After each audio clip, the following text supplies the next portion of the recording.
Okay, here we are. Back in the book of Shoftim. Continuing with the story of Gideon. So last time we saw how he was chosen to be the new leader. He seems like a nice, humble guy, but he has the courage to do what he needs to do, even if he's scared.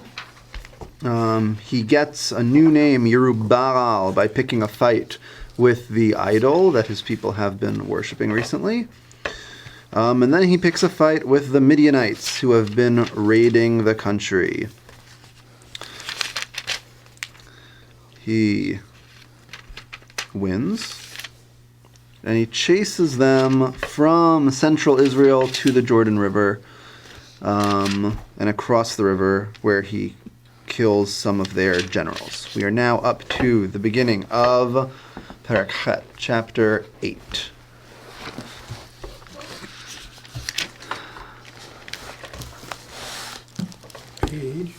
Page 534. 534, yeah, in this edition. Okay. So, who'd like to read? I will. Okay, thank you. And the men of Ephraim said to him, "Why did you do that to us, not calling us when you went to fight the Midianites?" And they rebuffed him severely, but Okay, thank you. Let's pause there. So what's the new conflict here? They weren't called to the party. They weren't called the party. They have FOMO, fear of missing out. The people of Ephraim are like, hey, why did you call us to join you? We want to free the country also. Why did you leave us out of the war? Because if you flip back to the previous page, it talks about him calling together the tribes of Naphtali and Asher and Manasseh. But Ephraim, who are right over there in the same area of Israel, they're feeling left out. And they're mad that Gideon left them out of the war. But look at 24. Yep.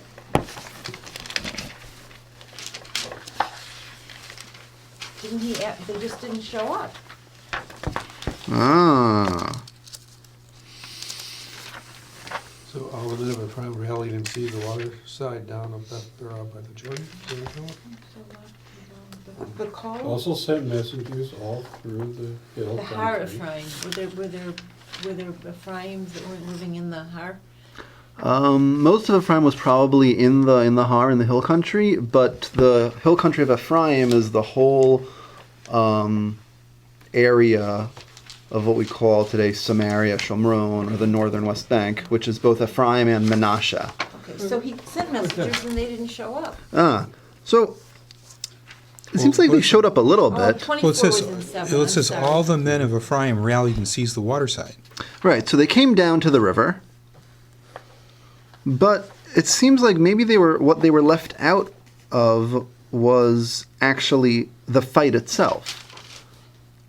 Like they came down, they held the fords of the river. Oh, okay. The other tribes, led by Gideon, crossed the river and chased down the Midianites. And Ephraim complained, hey, you left us behind. But he answered them. How did he answer them? after all, what have I accomplished compared to you? Why, Ephraim's gleanings are better than Ebiezer's vintage. God has delivered the Midianite generals Oreb and Zeb into your hands, and what was I able to do compared to you? And when he spoke in this fashion, their anger against him abated. He's a schmoozer. He's a schmoozer. He made them feel better. He lowered himself. He said, oh, you're such better warriors. It's all thanks to you. We couldn't have done anything without you guys. They feel good. They stop complaining. He must have read Covey's 7 Habits of Effective People. Whatever it was. Maybe. That's it. Good for him. Yeah, good for him. He's always talking this way though. Yeah. It's interesting. He's always talking about how small his family is and how unimportant they are and how young he is and how he's scared. But But he steps up and he uses it to his own advantage. He knows how to solve problems, fight the bad guys, not fight your allies and relatives, and He's like the template or the prototype for Columbo. All right. I'm not that young that I don't know who Columbo is. I do remember seeing some episodes, but not enough to really have a sense of he's a real what his character was like. subtle, modest guy. Okay, All right. cool. Thank Gideon you. came to the Jordan and crossed it. The 300 men with him were famished, but still in pursuit. He said to the people of Sukkoth, Yep. "Please give some loaves of bread to the men who are following me, for they are famished, and I am pursuing Zebah and Zalmunna, the kings of Midian." But the officials of Sukkoth replied, "Are Zebah and Zalmunna already in your hands, that we should give bread to your troops?" Okay, thank you. Let's pause here. So he crosses the river with his army, his little army. He comes to the town of Sukkot. If you look on the map from last week, here's Sukkot, right on the other side of the river, near where the Yabok and the Yarden flow into each other. And it's named Sukkot, just like the holiday. These are Jews, Israelites. That's also the opposite of how the Midianites were treating the Jews. They just came and took everything. They just despoiled the territory. These guys Right. asked. Right, good. And it's important that they ask because these are their own people that they want help from. So they're not just going to take it. I mean, And he even what if you- explains what he's What if doing. you saw 300 soldiers in your doorstep and you had a loaf of bread and you said, well, why should I give it to you? Right. I don't think so. Yeah, right. Well, why don't they give it to them? Because they're used to Midian using them as their passage across the river, and they know that Midian will show them no mercy if they help out their enemies. Okay. Everyone think that makes sense? The Midianites are the power right now. And they're scared that if they help Gideon, Oh, then when Gideon eventually loses, Zevach and Salmuna and the other leaders of the Midianites will come back with their army and say, hey guys, that was our bread. Yeah, but they were taking everything they could get their hands on anyway. Yeah, but they weren't taking their lives so much. yeah.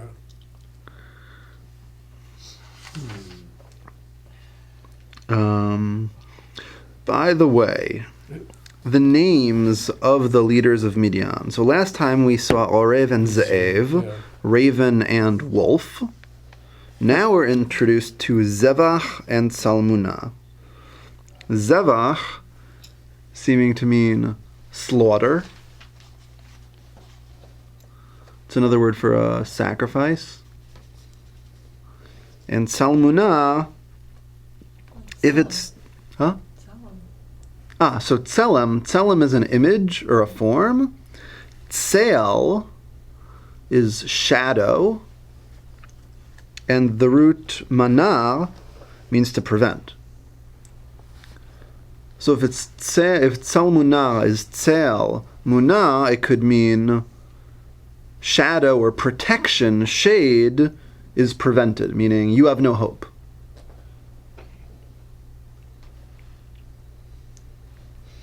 So they all have these very ominous names. Yeah, I'll say.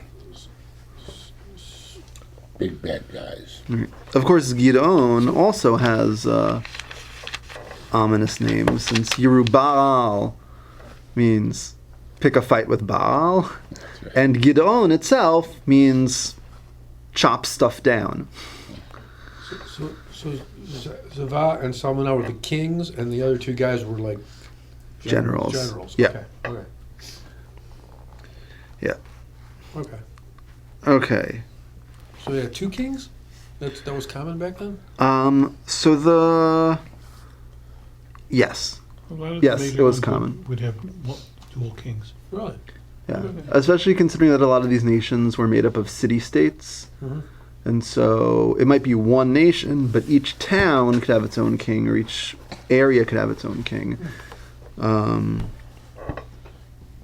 So are they saying that he'd already kind of won over the generals and the kings were running and he was chasing them at this point? Yes. So Mhm. so the people of Sukkot, I mean, they're already chasing the kings. I mean, Right, so Gideon assumes, hey, they're going to help me out, yeah, we're they're winning. Yeah. And they're like, hey, you haven't won yet. We're not going to put ourselves in danger for you. They're like loyalists in the Revolutionary War. So I was actually thinking that also, but only because I've been listening to the soundtrack of the new Alexander Hamilton musical over and over and over again. Is that good? It is, yes. It's supposed to be like amazing. It is. It ends with a bang. That's true. That's very true. No spoilers.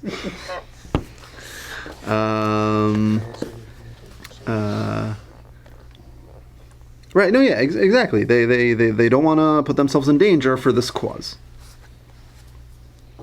And so, Gideon, who just mollified and calmed down the people of Ephraim, who felt left out from being as much a part of the war as possible, is now confronted with another bunch of Israelites who are not exactly on his side. So let's see how he responds to them. Do you want to continue? So, I swear, declared Gideon, when the Lord delivers Zebah and Zalmunna into my hands, I'll thresh your bodies upon desert thorns and briars. Uh-oh.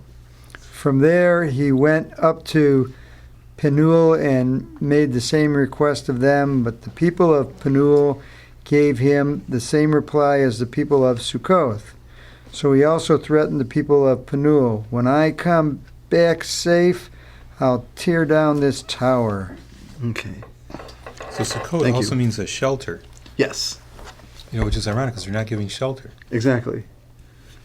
So Exactly. what's Penuel? Penuel means face of God. And they won't meet him face to face. They won't Penuel, of course. be friendly with him. So these towns actually are named a few parshas from now, when Yaakov comes back from Haran in the Torah in a few weeks.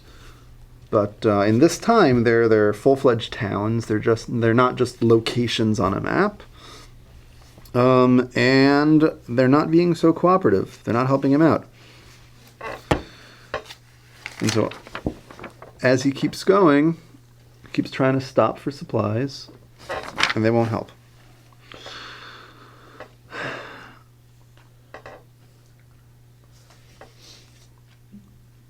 And so the punishment he threatens Sukkot with is taking the people and beating them with thorns.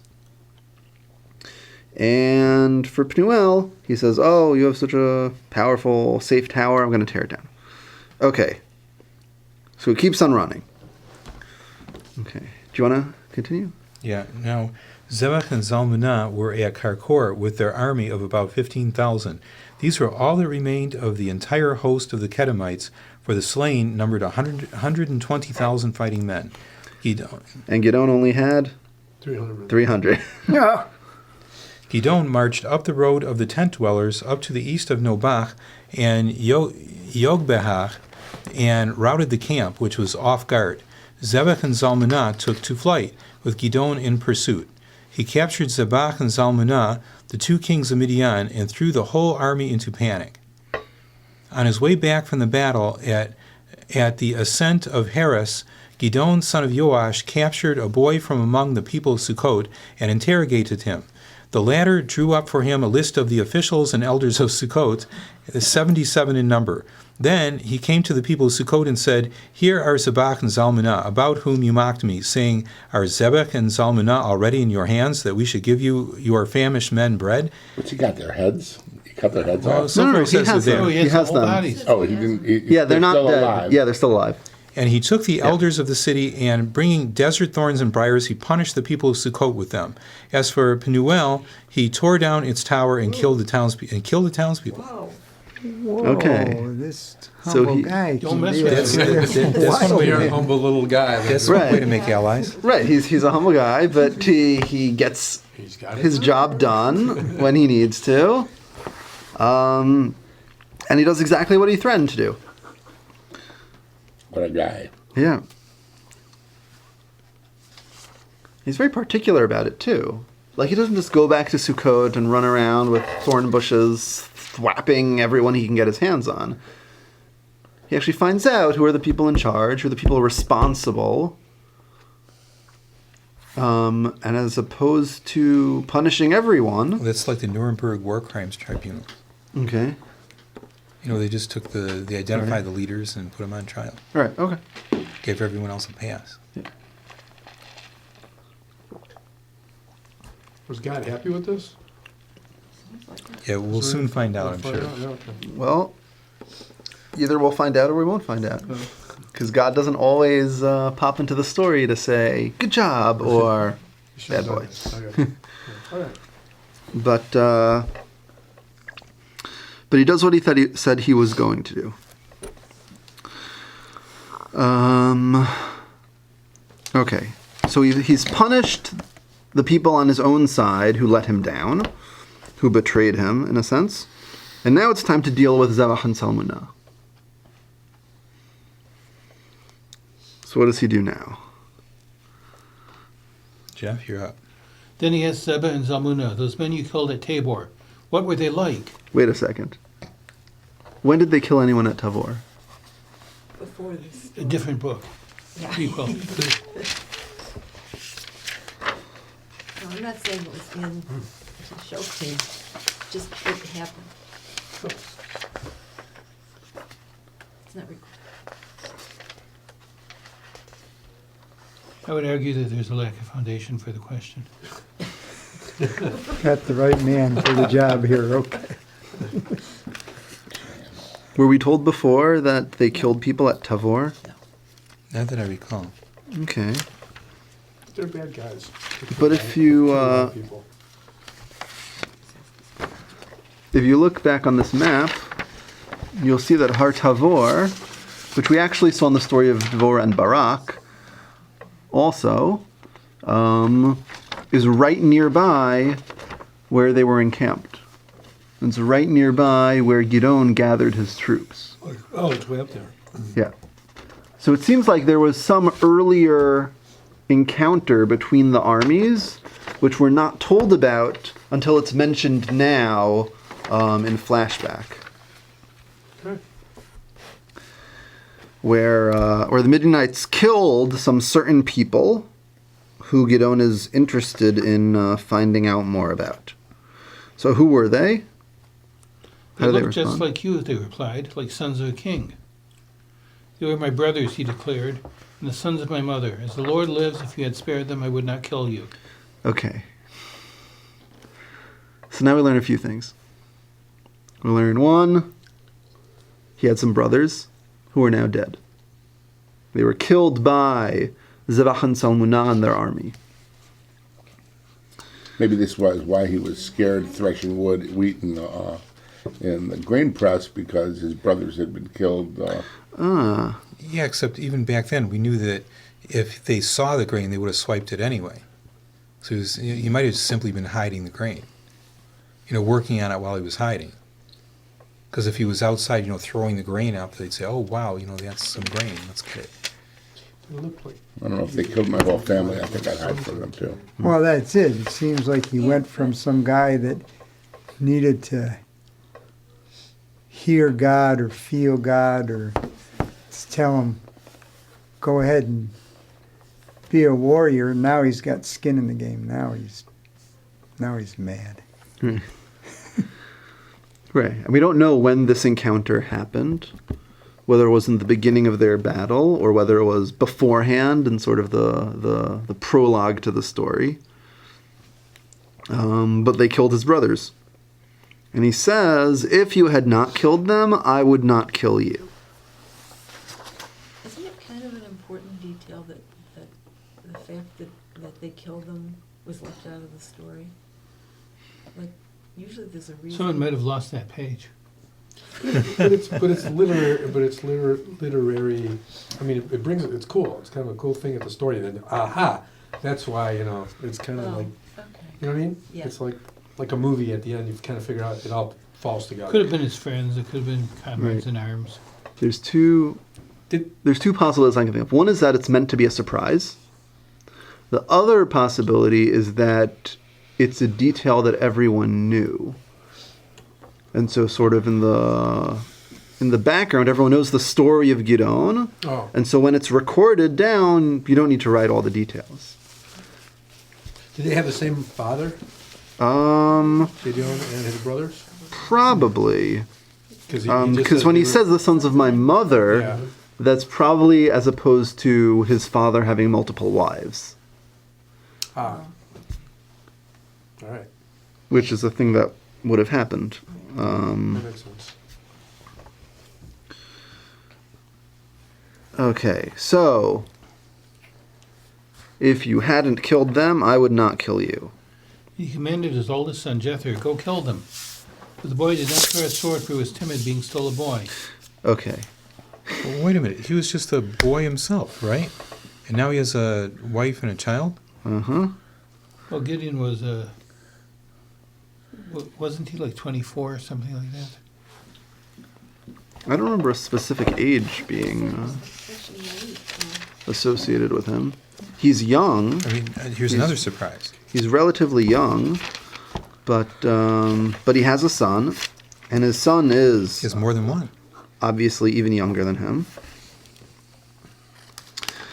And he said, I wouldn't kill you, but then he sends his son to do it. He was the youngest in his father's household. Okay. So it said.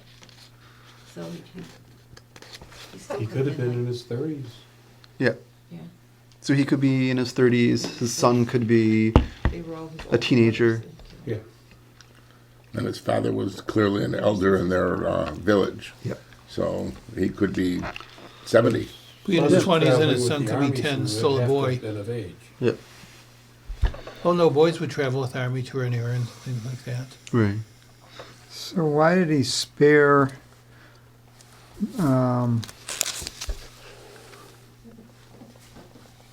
why did he spare the men of Ephraim from like war, but not his sons? Like these guys were mad that he didn't include them in all the fighting and Okay. stuff. And now he's got these little boys and he wants them to kill these guys instead of him? I don't get it. But we don't know exactly how old his son Yeter is. Oh, We don't know how old he was. He okay. could have been a teenager, which is definitely old enough to fight in a war, in a lot of cultures and places and times in history. Like now. Like now, right?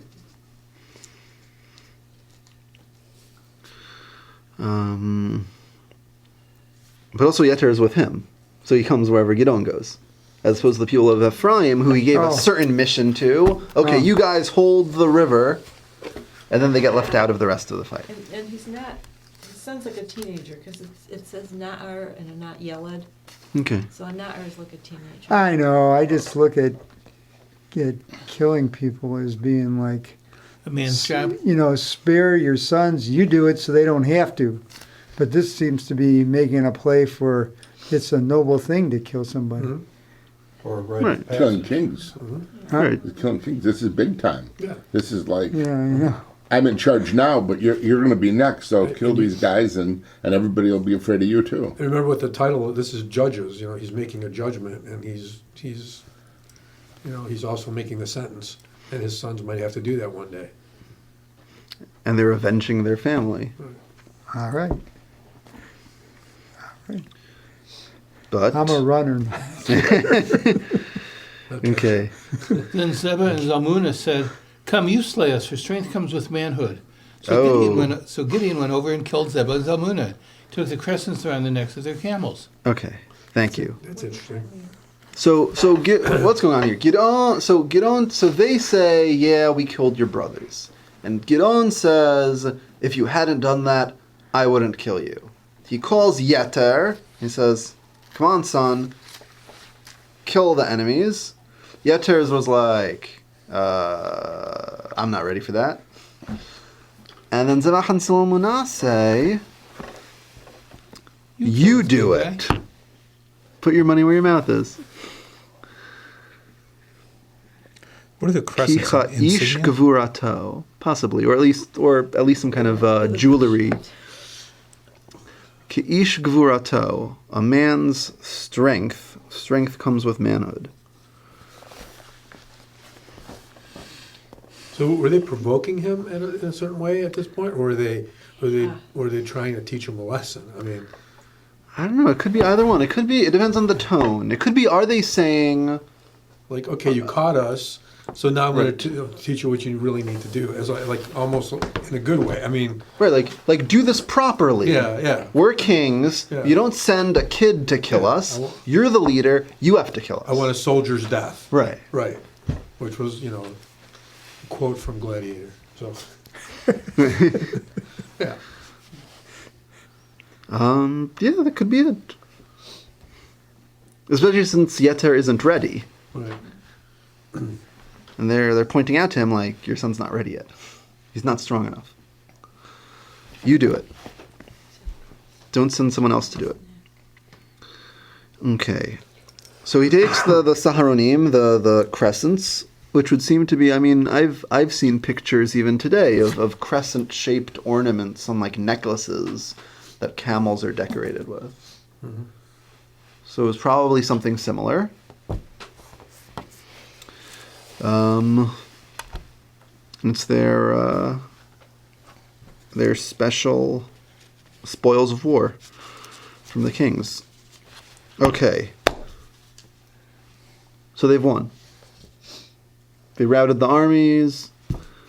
They killed the kings. And the generals. And the generals. They punished the people in Sukkot and Pnuel who didn't support them. So now we see something very, very interesting go on. Then the men of Israel said to Gideon, "Rule over us, you, your son, your grandson as well, for you have saved us from the Midianites." Okay. So they want to end this book right here. They want to end it right here. They're like, okay, it's enough theocratic anarchy. We don't need any more random chieftains getting up when we need them, appointed by God and rallying the people. No, let's have a full-blown monarchic dynasty. We like you. You're successful.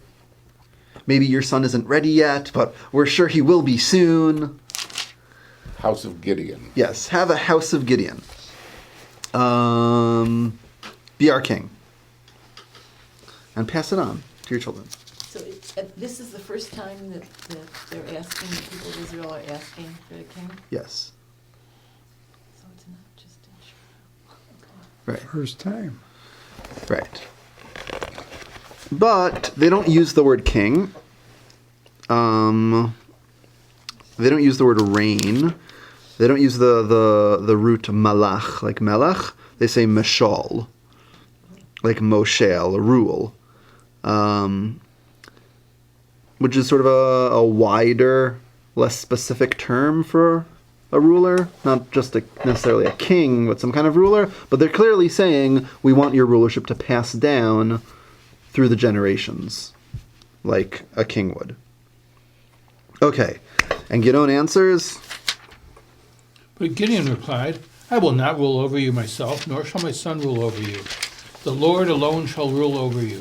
okay, And Gideon said to them, I have a request to make of you. Each of you give me the earring you received as booty. They had gold earrings for their Ishmaelites. I'd stop there because what do Ishmaelites have to do with this? so Reread it. It's confusing. So the they is the Midianites. So when they got the spoils from the other army, they got all kinds of gold, body ornamentation, and especially earrings, because the Midianites, like the Ishmaelites, had a similar culture where they wore earrings. What's the Hebrew word for earrings? Earrings is nezem, nizmei zahav. Because my book says nose rings. Interesting. Okay. And You're it's- just being led around. Oh. Ouch. Oh, here. Sounds painful. So this is probably the meaning of nezem in this passage, earrings. It can also denote nose rings worn by women. Hmm. So Thank you. To whichever edition that is. this is Is that Sonsino? Sonsino, Nice. Classic. Okay. Sonsino to the rescue. Okay. So the Midianites descendants of Ishmael? No. The Midianites are descendants of Abraham's third wife, Keturah. Let's see. Yes. because they were nomads, and the Ishmaelites were nomads. So Abraham we just read that. Yeah, we just read it. had children with Keturah? Oh, yeah. Yeah. Yeah, a whole bunch. We read that. There was the end Yeah, of But the here it is. Parsha. Yeah, this was the end of Parshat Chayei Sarah. Bereshis Parak Kafhe, chapter 25. Avraham took another wife whose name was Keturah, and she gave birth to Zimran, Yokshan, Medan, and Midian, Yeah, but Keturah, and Yishbak, Shuach, etc. but Keturah might have been Hagar. Hagar. Right. Keturah, according to some of the sages, Keturah was Hagar coming back. Oh, really? Yeah. She came back. So it might have been Ishmaelites after all. Right. Well, not from Ishmael himself, but From the like The same mom. brothers. Yeah. Same mom. And 'Cause- Ishmael was the major player. yeah. Because Ishmael actually had 12 tribes or nations descended from him, which is an interesting parallel to Yaakov. But Midian is not one of them, because Midian is from Keturah. Okay. But they had a similar culture. But let's look at his answer first, before we get into the rings. So, he doesn't want it. Lo imshol ani bachem. I will not rule over you.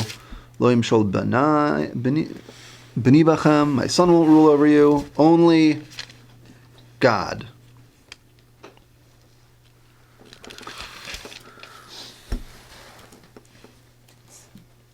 Seem like a good idea? Isn't that what we're supposed to be doing then? Well, God was supposed to be ruling over them all along. Okay. Kind of didn't work. Right, kind of didn't work because they keep on straying and worshiping Baal and getting punished and then finding God again and needing to be rescued. One of the reasons that later on in the book of Shmuel they actually formally request and receive a king is to have a more stable government. Yeah, but And to have someone specifically who will lead them to battle against the enemies, as opposed to just, okay, I'm the shofet, and now I'm done, I'm dead, and the people mess up again, and But that didn't new turn out- enemies come. That didn't turn out so well either, and it turned out that the better thing was to not have a king and follow God. It was almost like Saul was set up to prove the fact that maybe it's not a good idea to have a king. We'll put it I always this felt way. that way. Could be, but then David does pretty good. Yeah, He has some well, big he got some- mistakes, but he does pretty good, and Yeah, he's... but all the things that God says are the downsides of having a king happen. Yeah, to Saul. No, No, to Solomon even. yeah, you're right. Yeah. And all in Too many wives. ongoing from that point. Right, All yeah. the things that God says are the okay. He says, you want a king. Yeah, all you these think, okay, crummy let's- things yeah, are going to happen. Yeah, that's what I mean. They all seem set up. You know? Yeah, but they all happen. Yeah. Yep. Too many wives, too many horses. Couldn't keep the Torah on their arms. Could it do what? Had to keep the Torah on their arm. Right there. Have it right there. Too many wives, too many horses. That sounds like a good country song. Too many wives, too many horses. It's a challenge for the countryside. I have a friend from Texas who once told me a joke about country western music, which I'll tell you at the end. Oh, remember Okay. that thought. Okay, so Gideon doesn't want to rule. He says God will rule. Let's keep going the way we've been going. We don't need a dynasty. But he doesn't want to he wants, this is going to be a really bad pun. He wants only the Lord to rule over them, but he wants to be Lord of the Rings. But so they gather all of these rings that they received as spoils from the Midianites, and the weight of the golden earrings that he requested came to 1,700 shekels of gold, besides the crescents and leather pendants and the purple robes worn by the kings and the collars on their camels. And what does he do with it? He makes an ephod. Breastplate? Yeah. Oh, So ephod, as we've seen it before, is an article of ritual clothing worn by Kohanim. 12 is the most. Right, it goes under the choshen. Oh. And he makes one out of gold and sets it up in his hometown in Ophrah. But what happens? Can't have a happy ending. Their Ozer went astray after it, and it became a snare to Gideon and his household. Okay, so what does that mean? What does it mean when the Israelites go astray after something? It sounds like they got jealous because they all wanted it. No? Which kind of? Wasn't there for the high priest, and people treated it as though it might be. Okay, well, no one's wearing it because it's just a gold thing. The ephod itself that the high priest wore was fabric. but they were like, They treated it like an idol? yeah, treated it like that's an what I was idol. thinking. Oh. That's what to go astray means. They went astray after it. They treated it like an idol. Like the golden calf. Yes, like the golden Yes, calf. So what does it human mean, a snare nature to Gideon all and his over household? again. That it became a trap for them. It entrapped them. It was dangerous in that being there, it became an idol to them. So if his judgment is so fabulous all along, why at the end does his judgment louse the whole thing up? That's great question. Power I was corrupts, thinking absolute that. power corrupts, absolute. Say it again. What was this now? Well, if his judgment has been, Absolute power corrupts. he just comes up with the right thing to do and the right thing to say But But it's, all along. it's military judgment. No. Well, Well, no, these no, judgments We are had no. social military. judgment too. Yeah, Because, go ahead. like you sweet talk those people. Yeah, So, but now he makes, he says, look, give me your rings. This is real creative. It's his thought. And it turns out lousing everything up. well, you Wasn't haven't come to God's the end of it thought. yet. God promised him he would not die in the battle. The battle was over. Oh, he's going to God's die. will. I think we, last time we determined that God said he wouldn't die just because he saw God. I don't think it was so universal that he said he wouldn't die. Yeah, but you're right. A guy who's got the insight to say that we don't need a king, all we need is God. Why would he? Why would his? Yeah. Why would he have this Cause this idolatry. flaw? And then, very much like what happened at Sinai. Let's gather all the gold and, put it together and make something out of it. It's good. Right. Well, so did Aaron, though, right? Aaron. Aaron just sort of acceded to it. He wasn't active in it. Interesting. He was pretty active in it. He told them to go get the golden jewelry from their family members. Yeah, but his out was, I couldn't help it. That's what they wanted. I would have been killed if if I didn't let him do He was it. the peacemaker.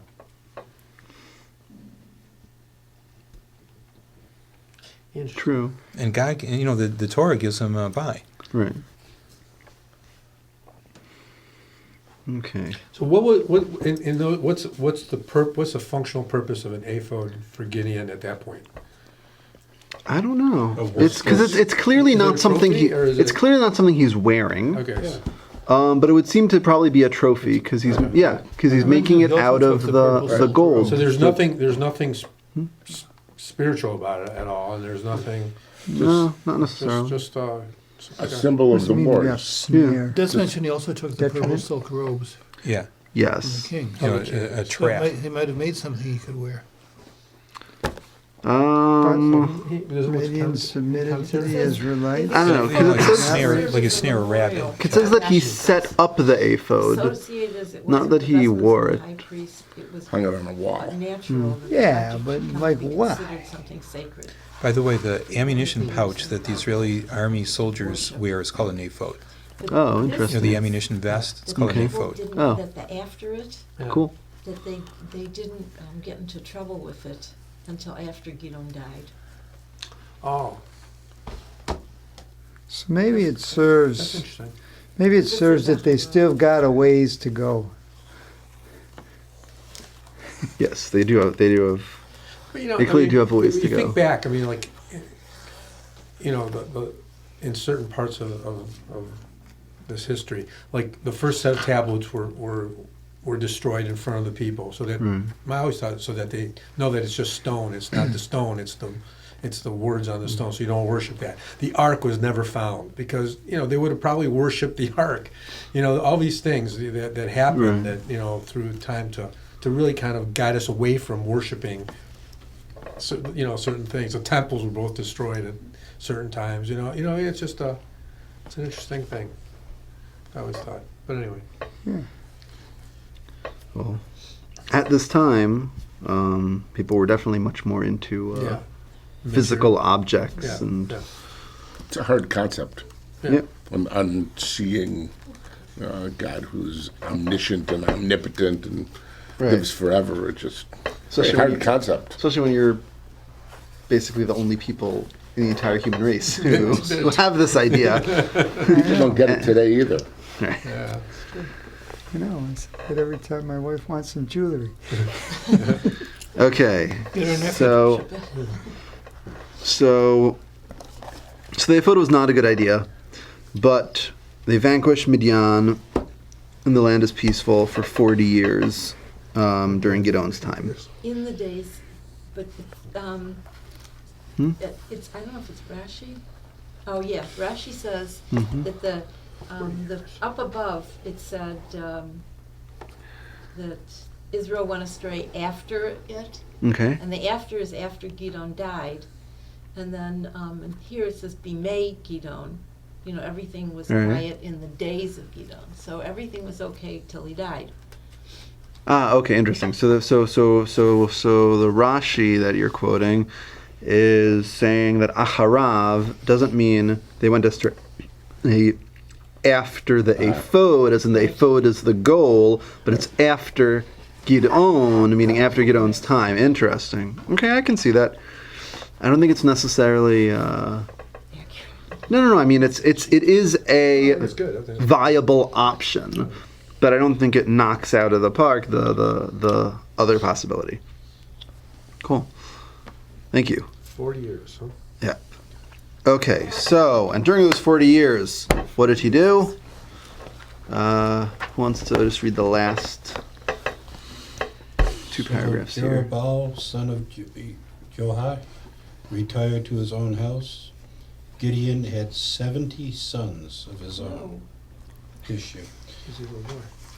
Busy, for he I had don't know what many he did for wives. 40 years. No wonder it was peaceful. Yep. A son was also born to him by his concubine Shechem, In Shechem. and he named him Abimelech, son of Gideon, son of Joash, died at a ripe old age and was buried in the tomb of his father Joash in Ophrah of the Abizarites. Okay, thank you. So Gideon has a nice long life. He has a lot of kids, including one kid named Avimelech by a concubine who lives in Shechem, who we're going to see a lot of in the next chapter. Oh, We boy. named him Yes. Father King. Yes, and he's named Father King, or My Dad is King, which is really weird after Gideon says, I don't want to rule over you guys. I just want to go home. But the mother named He's too busy anyway. Right, he is too busy anyway. He's got 70 kids. I mean, Avi- he's got to be king But he's over got all something. these wives, and the one that gets named Avimelech is the one of the kid of the concubine. Well, The mother named him. Yeah. Well, no, it's Right out of a the masculine verb, vayasem, not vatasem. He named him. He made his name that. But I mean, strictly speaking, Avimelech probably is not referring to Gidon. Names with father in them refer to God. So Avimelech is like Yehomelech or Elimelech. God is king. But it is very interesting that his name is my father is king, when the last thing we heard about his biological father is that he didn't want to be a king.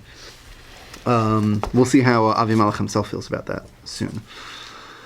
Okay, but then, of course, after Gidon dies, the Israelites again went astray after the Baalim, and they picked Baal Brit to be their god. And they didn't think about Hashem, who saved them from all their enemies around them, nor did they show loyalty to the house of Yerubbaal Gidon in return for all the good that he had done for Israel. Yes, again. Except that Gidon didn't want the loyalty. So Gidon didn't want loyalty in the sense of he didn't want rulership. But we'll see what happens. There's other forms of loyalty, other forms of appreciation and recognition for what someone has done to you, other than having them tell you what to do all the time. But What is Baal Brit? so Baal Brit literally means Covenant with Baal? or Baal of the covenant, or Lord of the covenant. There were lots of local variants of Baal, who was the main god in the Canaanite pantheon. And so one of them was known as Baal Brit. It's weird, right? Because Well, Brit is usually associated with like Hashem, and with Right. our relationship to our God.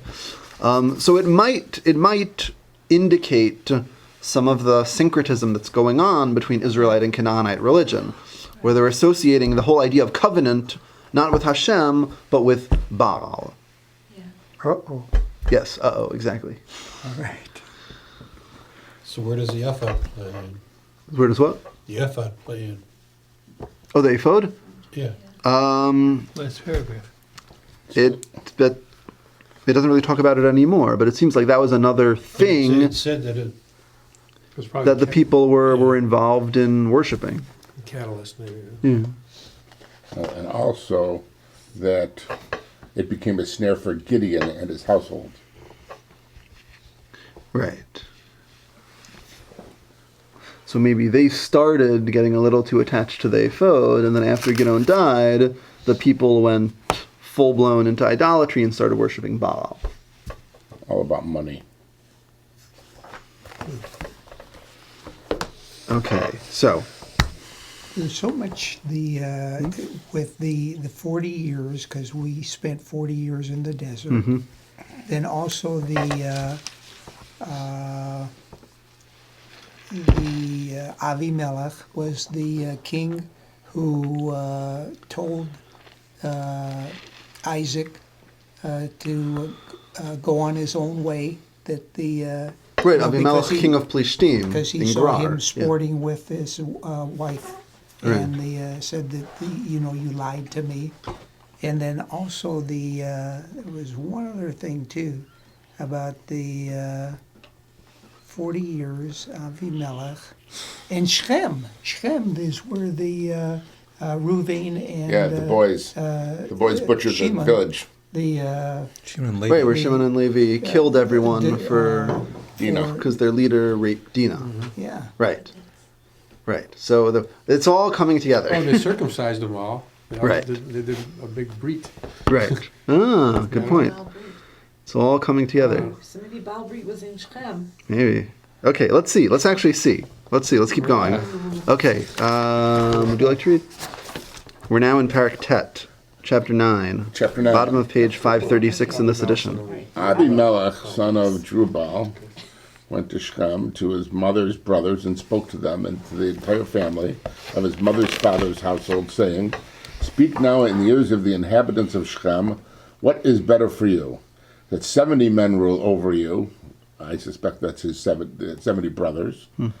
All the sons of Jerubbaal, or that one man rule over you, and remember that I am your bone and flesh. So his mother's brothers spoke all those words about him in the ears of the inhabitants of Shechem. Their hearts inclined after Abimelech, for they said, He is our kinsman. Okay. They gave him So 70 pieces of silver from the temple of Baal Berit. Okay. So what's he doing? Taking power.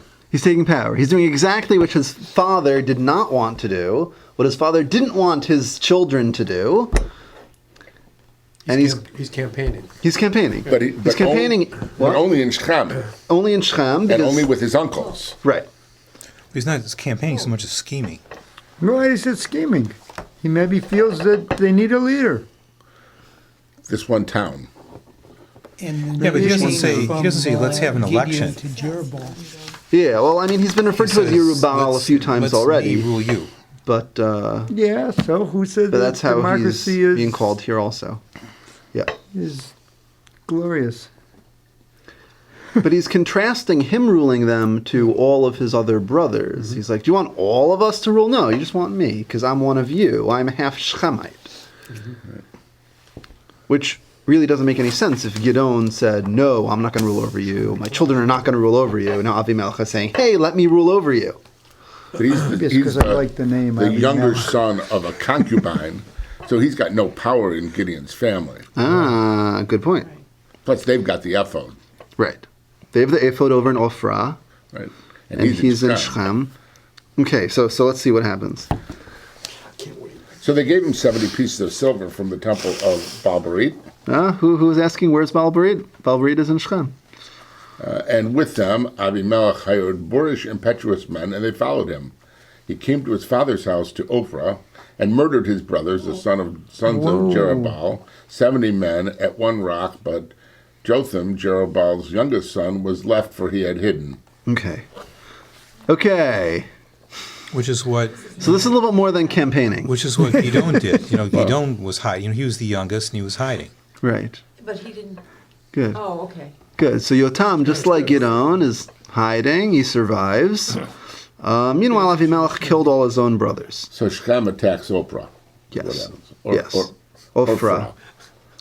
Yes.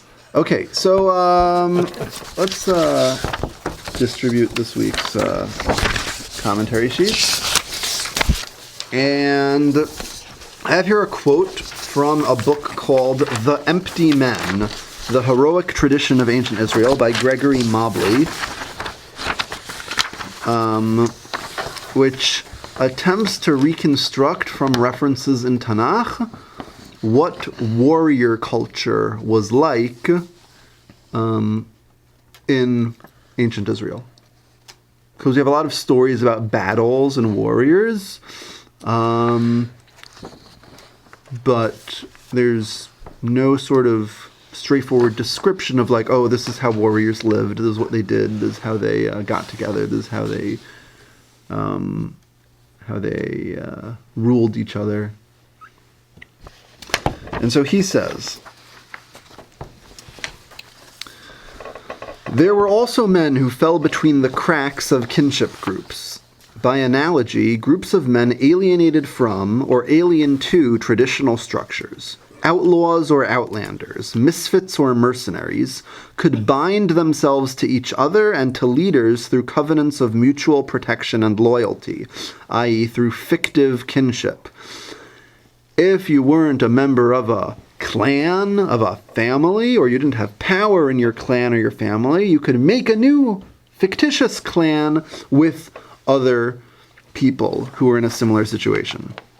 In Judges, such men are called Anashim Reikim, right here. Empty man. Men with nothing or empty men, which is why he named this book that. Empty men is not how Anashim Reikim is usually understood. That's how he's translating it very literally. But he says that most of the traditional commentaries and translations, rather, these men are worthless or unprincipled. The question is, what is it that men with nothing lack? There are two possibilities which could be related: kinship affiliation and land. Empty men may have lacked sturdy kinship attachments based on the instances in Judges and Samuel where Avimelech, Yiftach, and David all, for one reason or another, are alienated from society and form gangs or pseudo-families. Robert Bowling translates the phrase as mercenaries. The other possibility is that empty men lacked land, or more specifically, a portion of the family estate, the nahala, the homestead. Moore refers to them as portionless. And so these people who are lacking in family ties and lacking in groundedness to a inherited homestead, and possibly also lacking in some degree of moral groundedness as well. They bind together to each other to create gangs and pseudo-families, as he calls it, and Avimelech gathers to himself an army of these kinds of people. And he goes off and kills his original family, who he was already sort of on the outs with because he was just the son of a concubine over in this other town. Okay. So now that he's won, in Pasuk 6, all the citizens of Shechem and all Beit Milo, a nearby town, convened, and they proclaimed Avimelech king. Not just ruler, but king, melech, at the terebinth of the pillar at Shechem. So these are not Israelites in Shechem, right? They are Israelites. They are Israelites. It's possible that they may have been Israelites and Canaanites, or a mixed community of Israelites and Canaanites who married each other. In the Da'at Mikra commentary, it actually goes on like a whole long discussion about how maybe these were mixed Israelite Canaanite families in Shechem.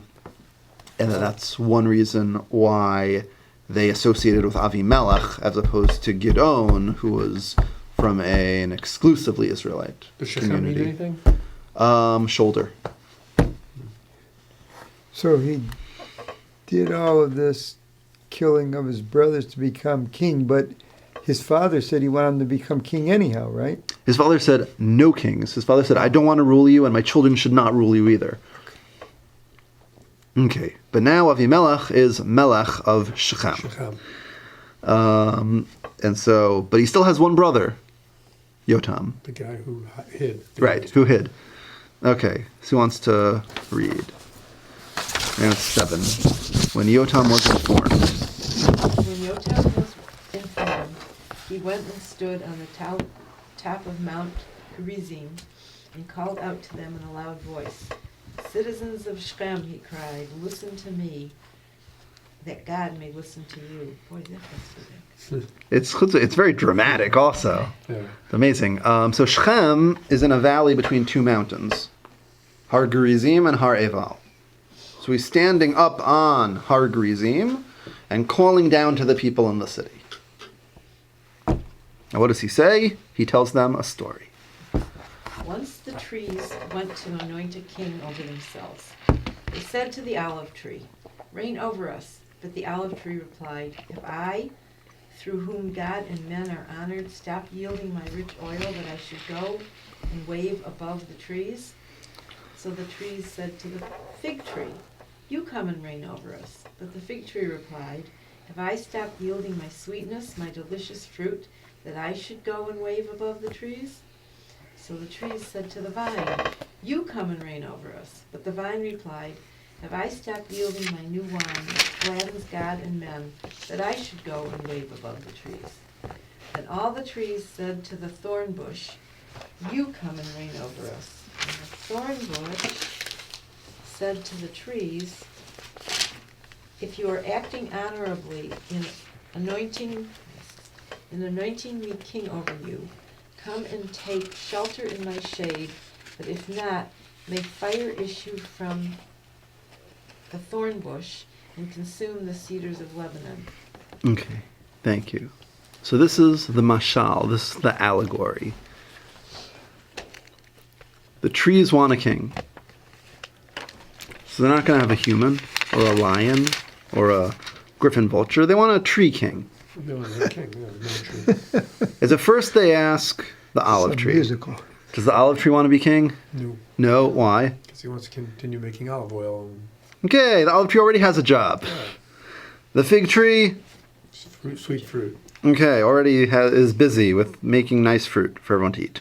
The vine, the grapevine, wants to keep on producing grapes. So then they ask the thorn bush.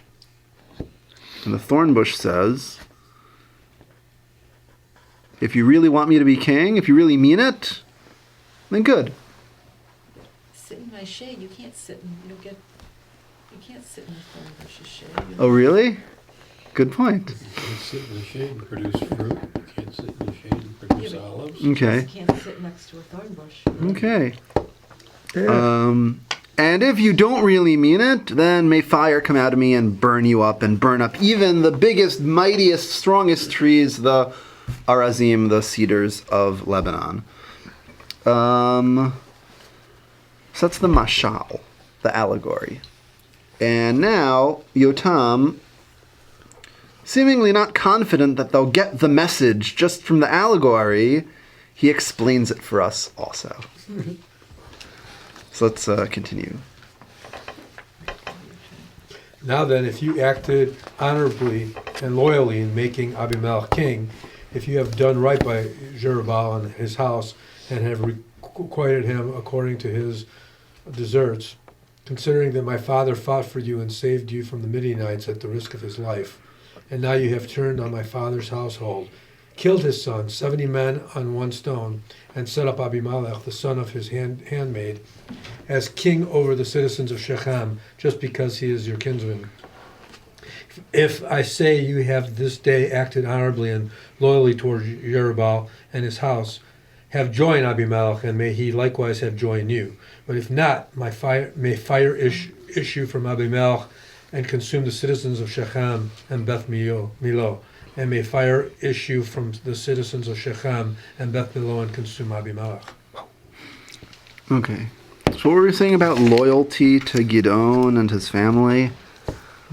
So loyalty doesn't necessarily mean, yes, we want you to rule over us. Loyalty can just mean, don't kill them. And so Yotam is saying, listen, if you're really doing the honorable, loyal thing, then fine, good. I hope everything works out. But if not, you'll destroy each other. So let's look at the back of this week's page. We have a commentary of Rav David Kimchi, Radak. Someone else want to read this? Should I read this? You read. Okay. So he's commenting on the allegory of Yotam, of the trees. And he says, in the allegory, the trees are the people of Shechem, and the thorn bush is Avimelech.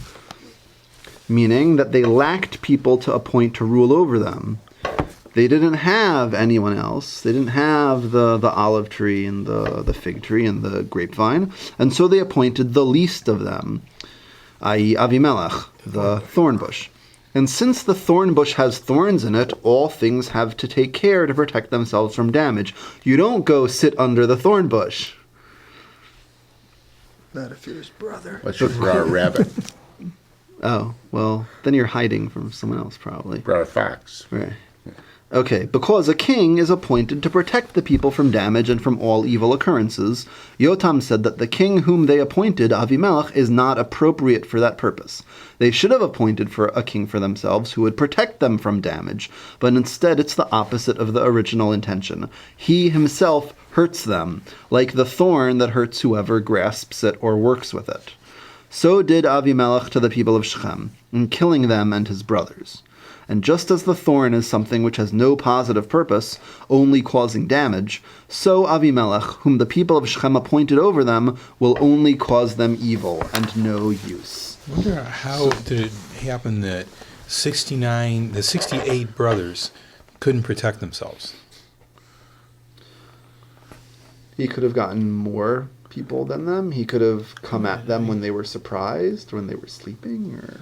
Well, he took So- them over. He so had it them says- captured and he brought them over to one rock to kill them.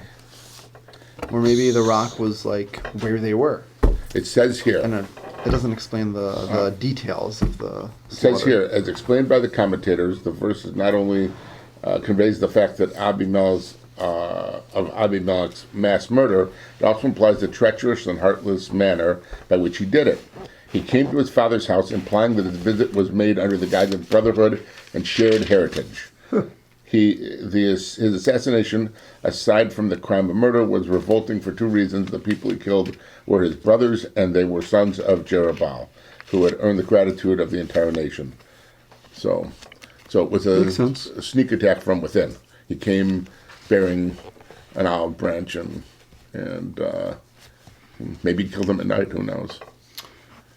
Everybody got drunk. They were partying. Definitely the probably most likely method that he would have used. It's funny that we killed the house of Jacob killed all the people, all the men of Shechem, Right. and then Shechem comes back and kills the king's children of Israel. So it's kind of a payback. point. So what's Abimelech's ultimate motive here? He wants- Probably power. so He wants to rule. His father he's didn't power- want to rule, He's power hungry. and Abimelech is like, no, I want power. I want to rule. But he's going to take the dark side. Yes. And his brothers held the wealth of the family. Okay. Well, his So he brothers were half brothers. Everybody's half brothers. There's seven. He figured You know, how many kids? 70 wives, but still, he was not one of The main, he was. His mother was not a wife, right? His mother didn't live in the same town. Right. So he was raised elsewhere. What's And it- whenever they came to visit, I guess, he was made as the outcast. What's the definition of a concubine, actually? Oh, So there's a halachic definition of a concubine, which may or may not apply to concubines as they existed in the time of the Tanakh. But the halachic definition of a concubine is a legal functional marriage where the woman enters into it without the security benefit of having a ketubah, which would guarantee support in case the marriage falls apart. Gotcha. Okay. But the interesting thing is that the narration refers to his mother as a pilegesh, a concubine. Yotam calls her an amah, a servant. So it could be that Yotam is specifically trying to insult Abimelech. Or maybe she was a servant in the house who Maybe she was who was from Shechem and went back Right. when she was pregnant to have the child in her father's house. Could be, but Pilegesh and Amah, it's different, specifically different relationships. Especially back then, it was very. Right. I mean, in the Torah, when it talks about an Amah Ivriya, a female Israelite servant, it seems like part of the goal was that poor families would sell their young daughters off into the status where the goal was eventually they would get married and then be a wife as opposed to a servant. But it's unclear here whether something like that actually went on or whether she was just a concubine like any other concubine and Yotam is just trying to insult Avimelech by calling her something else. Or that she was even Hebrew. Or that could be the actual genesis of his wanting the power. It's like, I'm going to take care of you, Mom. You'll see. I'll rise to the top, and I'll come back, and you know what I mean. Nobody's gonna hurt you. I don't know. Yeah. Well, if she was a servant Yeah. and was kicked out because she got pregnant, Yeah. There could be a lot there. Well, But then, he just seems like a really, really motivated guy. yes. I mean, These Angry. weren't Puritans. I Yeah. don't think angry, they kicked her out. motivated, wants power, and he's on the dark side. He's not, Right. Right. Okay. So, Yotam tells the story. He explains the story in case they weren't paying attention. And then he runs away. Because he saw what Avimelech can do, and he doesn't want that to happen to him also. He gave his message, and he leaves. Okay. Pasuk 22. Kind of prophetic. Yeah. Okay. Anyone else want to read? no. 22. Yep. Yeah. Abimelech held sway over Israel for 3 years. Then God sent a spirit of discord between Abimelech and the citizens of Shechem. And the citizens of Shechem broke faith with Abimelech, to the end that the crime committed against the 70 sons of Jeroboam might be avenged, and their blood recoil upon their brother Abimelech, who had slain them, and upon the citizens of Shechem, who had abetted him in the slaying of his brothers. The citizens of Shechem planted ambuscades against him on the hilltops, and they robbed whoever passed by them on the road. Word of this reached Abimelech. Okay. So, It's an ambuscade. an ambush. Oh. So things are starting to fall apart. Avimelech is in power for 3 years. Which is sort of weird, because all the other people who have been in power in this book have been good guys. It's been like, oh, so-and-so rises up, God picks them, they beat the enemies, they inspire the people to do the right thing, and then they rule for 20 years, 40 years. But here's the first time we see someone who shouldn't be ruling. But now it says he held sway over Israel, not just Shechem. Right. So, what happened? I think it's an exaggeration. Oh. I think it's dramatic exaggeration. Because the only places that he's described as having actual power over are Shechem and Beit Milo and maybe a few other towns in that vicinity. But he does seem to be, as far as we know, the most powerful leader at the time. And the other tribes didn't challenge him in any way? Not necessarily that he had any power over them, but if they didn't have any leader at the time, then they might not be listening to what he says, because he probably doesn't even care about them. He just cares about Shechem. Okay. But if you compare, like, in Yehuda, there is no leader. In Zvulun, there is no leader. But over in Shechem, there's Avimelech.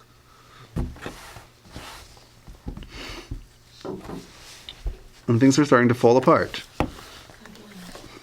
They worked together in order to get him the power, and now they're not so happy with each other anymore.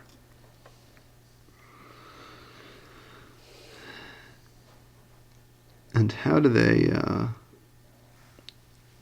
they express their unhappiness? By robbing the people who pass by. Makes sense. Well, why? Doesn't. Okay. But they're just outside of his, they just break loose from his authority. That's the idea. Right, they break loose from his authority. They do whatever they want. They take stuff. It's possible that he was having, what's it called again? Having tolls of the caravans and travelers who passed through Shechem. They would have to pay the government, and he's the government. But if the people are having their own independent tolls, then the money comes to them and not to him. Okay. And now we meet someone new. Then, Gal ben Eved, which is another weird name. Eved, the So, slave. Eved means slave or servant. Garal, the root garal, seems to be like disgust or like nausea or grossness. It's also used for purging. Huh? Gal. Gimel Lamed is a wave. Gal. This is Gal with an ayin in the middle. Okay. Also not to be confused with Gal with an aleph, which is redemption. But so Gal, son of Eved, purging son of servant, and his companions came passing through Shechem, and the citizens of Shechem gave him their confidence. He became the head pupil. They trusted in him. They trusted in him. They brought him into their plans, their circle. They brought him into their confidence. So 539 right at the top. Because they want to get rid of Avimelech now. And he seems to be the guy who can do it for them. Okay, that's right. So they went out into the fields, gathered and trod out the vintage of their vineyards, and made a festival. They're having a grape harvest festival. They entered the temple of their god, Baal Brit. As they ate and drank, they reviled Avimelech. They cursed Avimelech. So Gal ben Eved said, "Who is Avimelech? And who are we Shechemites that we should serve him?" This same son of Yerubbaal and his lieutenant Zevul once served the men of Hamor, the father of Shechem. So why should we serve him? Oh, if only this people were under my command, I would get rid of Avimelech. One would challenge Avimelech. Fill up your ranks and come out here. So the part of what he says is sort of confusing. The translations and the interpretations argue about what exactly is going on here. You probably have something different with the reference to Shechem and Hamor. So what do you have? So what line? This is in 28. 28. The 28 says, Gaal, son of Ebed, said, "Who is Abimelech and who is Shechem that we should serve him? Is he not the son of Jerubbaal and Zebul not his officer? Go serve the people of Hamor, the father of Shechem. Go serve the people of Hamor, the father of Shechem. Why should we serve him?" Okay, thank you. Do you have something significantly different in the Sonsino? Dripping with Why sarcasm. should the citizens of Shechem be under the rule of Avimelech? He's the son of Yerubbaal, an alien who came from the Israelite district. Oprah of Abiezer has no right to be ruler, and Zebul, his officer, he too has little claim to the office as Avimelech. If you are seeking a prince over yourselves, let him be one of the men of Hamor, who was ruler over the city in ancient times. Okay, thank you. Okay, so Sonsino is positing that there is a heavy Canaanite population here still. Right, and they want to go back to Hamor, who was butchered by the children of Jacob. Right. Okay. So that's one interesting reading. Us Shechemites, we're really Canaanites. We're not really like those Israelites from over there. Why do we have this Avimelech guy, Ben Yerubbaal, ruling over us? Let's go back to our people. That's one possibility. Another possibility is he could be sarcastic. He could be saying, why are we letting this Avimelech guy rule over us? He's not so special. He's not even from here. If we wanted a ruler, why don't we just go back to Hamor? But everyone knows who Hamor was, because they know the story of Dinah. Right. So Shechem ben Hamor, they raped her. They were not good rulers either. So he's saying Avimelech is such a bad ruler, like he's even worse than those ancient Canaanite people who kidnapped Dinah. So is Hamor the same as a jackass? Yes, that's what his name means. Yes. So take me, the total stranger. Or let's just get rid of him. And you'll help. Gaal isn't necessarily claiming rulership for himself. Oh, okay. He just wants to get rid of Avimelech. He wants to purge him Yes, exactly. as a servant Yes. of Shechem. Right. Good. Yeah. Putting it all together. Okay. And they had just been partying. Yes. So he's calling all of his drunk friends out. Uh-huh. You want to go with me? Let's go do it now. Exactly. Exactly. Okay. So, when Zvul, the governor of the city, heard the words of Gaal, son of Ebed, he was furious. He sent messages to Avimelech at Torma to say, Gaal, son of Ebed, and his companions have come to Shechem, and they are inciting the city against you.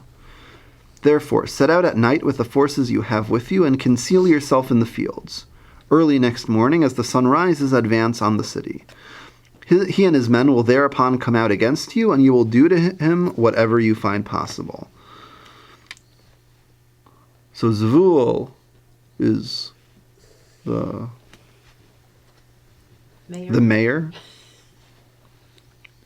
under Avimelech.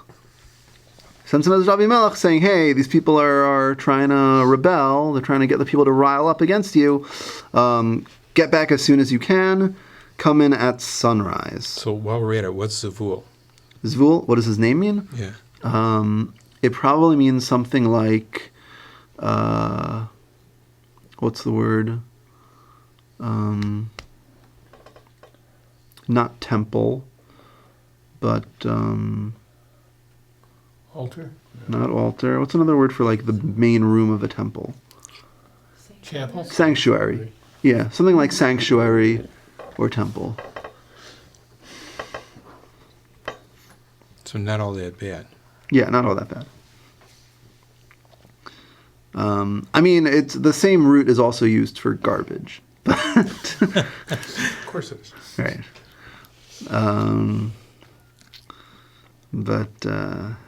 Okay. So Avimelech and all the men with him set out at night and disposed themselves against Shechem in 4 hiding places. When Gaal, son of Ebed, came out and stood at the entrance to the city gate, Avimelech and the army with him emerged from concealment. Gaal saw the army and said to Zvul, "That's an army marching down from the hilltops." But Zvul said to him, "The shadows of the hills look to you like men. There's nothing there. You're imagining things. You're imagining things. It's just a weather balloon." Gaal spoke up again. "Look, an army is marching down from Tabur Eretz, and another column is coming from the direction of Elon Me'onanim." "Well," replied Zvul, "where is your boast? Who is Avimelech that we should serve him? There's the army you sneered at. Now go out and fight it." Ooh. Oh, dis. It's very dramatic. Yeah. It's like they're standing there at the entrance of the city, Zvul and Gaal, who Gaal knows that he doesn't like Zvul. He probably doesn't know that Zvul knows that Gaal doesn't like him. And Zvul is arranging this whole thing with Avimelech coming back with his army sneaking down in the shadows. And he tells them, "Well, go. Okay, there's the army. You want to fight? Let's have a fight." So Gaal went out at the head of the citizens of Shechem and gave battle to Avimelech. But he had to flee before him. And Avimelech pursued him, and many fell slain all the way to the entrance of the gate. Then Avimelech stayed in Arumah, while Zvul expelled Gaal and his companions and kept them out of Shechem.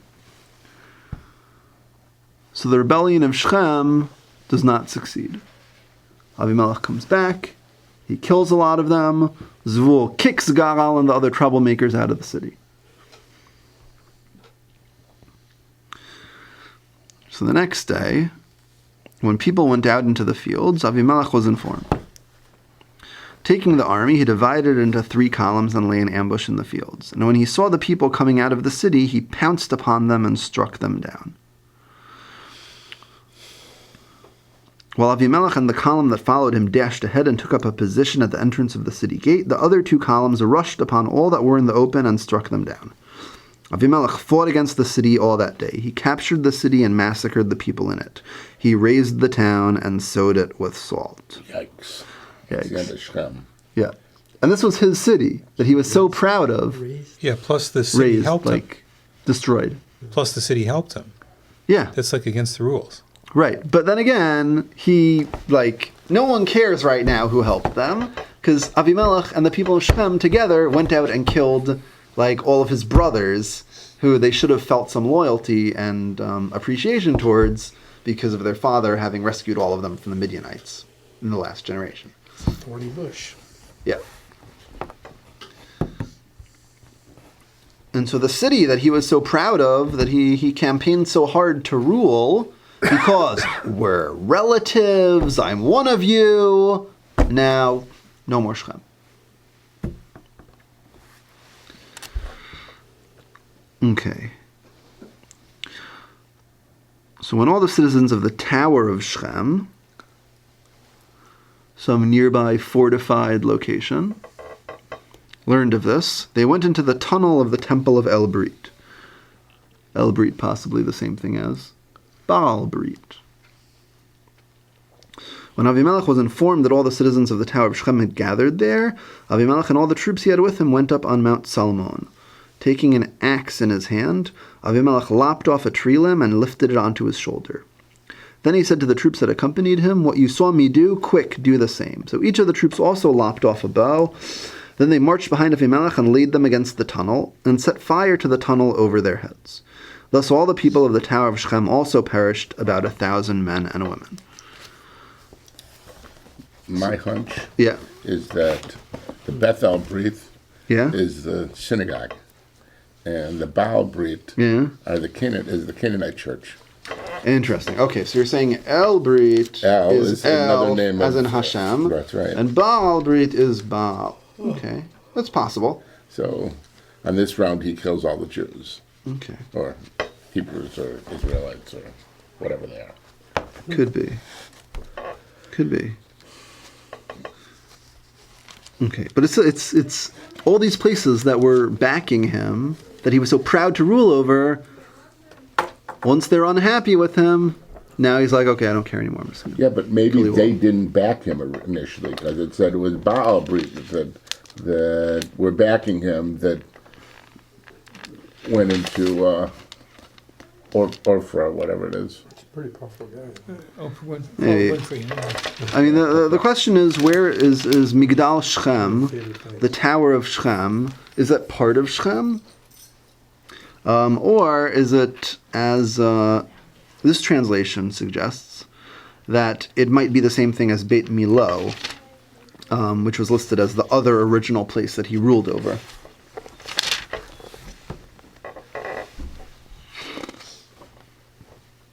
Okay, so let's just finish up the story.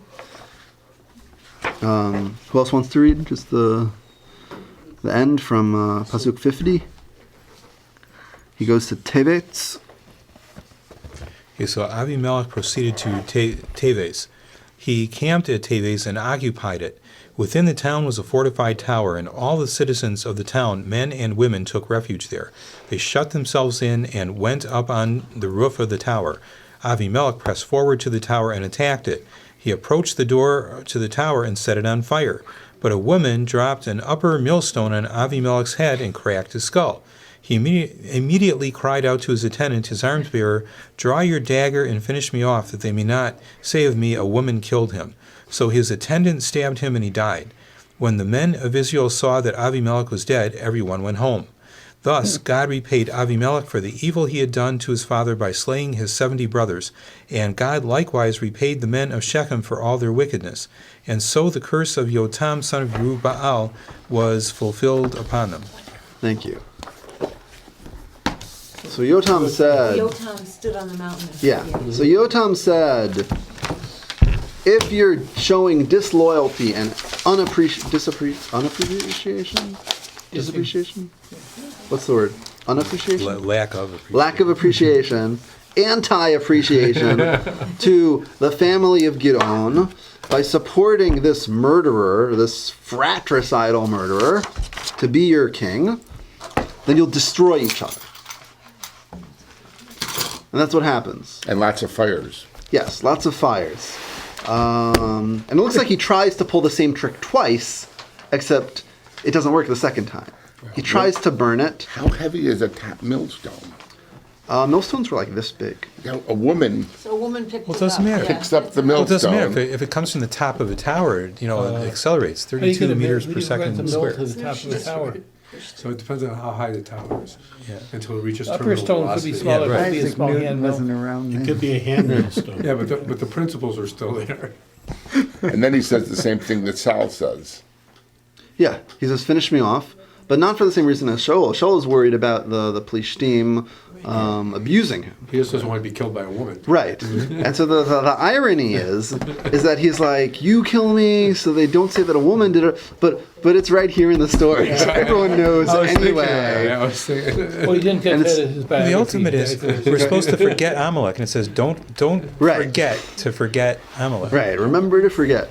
Yeah, and sort of like a mirror image of Dvorah and Barak, Yeah.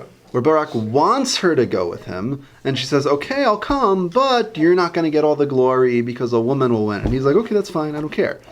Whereas Avimelech is like, oh no, they'll think that a woman killed me. You kill me first. And yet we still know because it's in the story. And so just the last thing I want to say before we finish up is all the leaders we've seen up until now have been the good guys.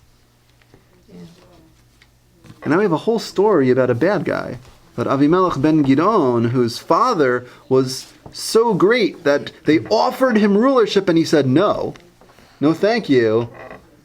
And then Avimelech, wanting the power, ends up destroying everything that he claimed he cared about in the first place. And this point is actually a turning point in the whole book where things start to fall apart. It gets worse from here. Yes, it gets worse from here. We see more, things get a lot more complicated in terms of identifying who the good guys and the bad guys are, because we start seeing not clear heroes, but clear anti-heroes. Wow.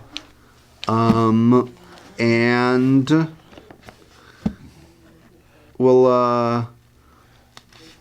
while Yerubbaal has a clear message of rulership is bad, I don't want to be king, I don't want you to have a king, we don't want dynasties.